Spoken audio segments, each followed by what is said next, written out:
The plate shook slightly as Maria set it down, not because the restaurant was busy, but because her hands were tired in a way sleep never seemed to fix. Her double shift had stretched into a quiet, aching evening, and the only thing louder than the hum of the neon lights was the worry she carried with her everywhere. Rent was 3 days late. Her son's asthma inhaler was running low, and tonight, she needed a miracle she didn't believe in anymore. The man in booth 7 didn't look like someone who noticed waitresses like her. He wore a simple gray jacket, no watch, no entourage. He ordered black coffee, a grilled chicken sandwich, and spoke softly, politely, almost apologetically, every time she checked on him. When he finished, he nodded once, thanked her, and left before she could even wish him a good night. Maria reached for the check, already bracing herself. $0 and no tip. Her chest tightened. She felt foolish for expecting anything else. People with money, people without. It didn't seem to matter anymore. Kindness had become rare, like something from a story her mother used to tell. She picked up the plate to clear the table, and that's when she felt it. Something folded. Something hidden. Under the plate, taped carefully to the table, was a small white envelope. Her name was written on it. Hands trembling, she opened it. Inside was a handwritten note. I noticed the way you smiled even when you were exhausted. I noticed the way you refilled my coffee before I asked. I noticed the photo of your son tucked into your apron.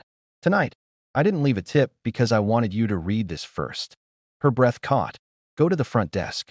Ask for the envelope with today's date. Kindness still matters. And so do you. Maria stood frozen as the world blurred around her.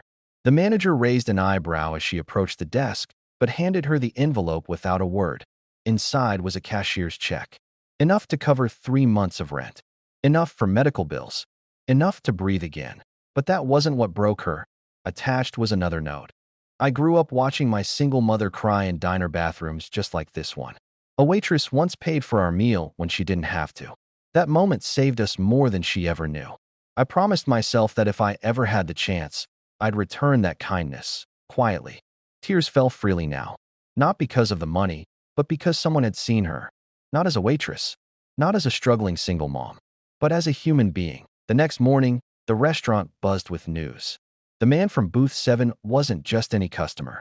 He was a billionaire who owned half the city's skyline. But Maria didn't care about that. What stayed with her was the way he left. No cameras. No applause. Just a note, a reminder, and a choice. Weeks later, Maria paid for a young father's meal when she noticed him counting change at the counter. She slipped a note under his plate, too. You're doing better than you think. Kindness still matters. Because sometimes, the most powerful tips aren't left in cash, they're left in moments. And they travel farther than money ever could.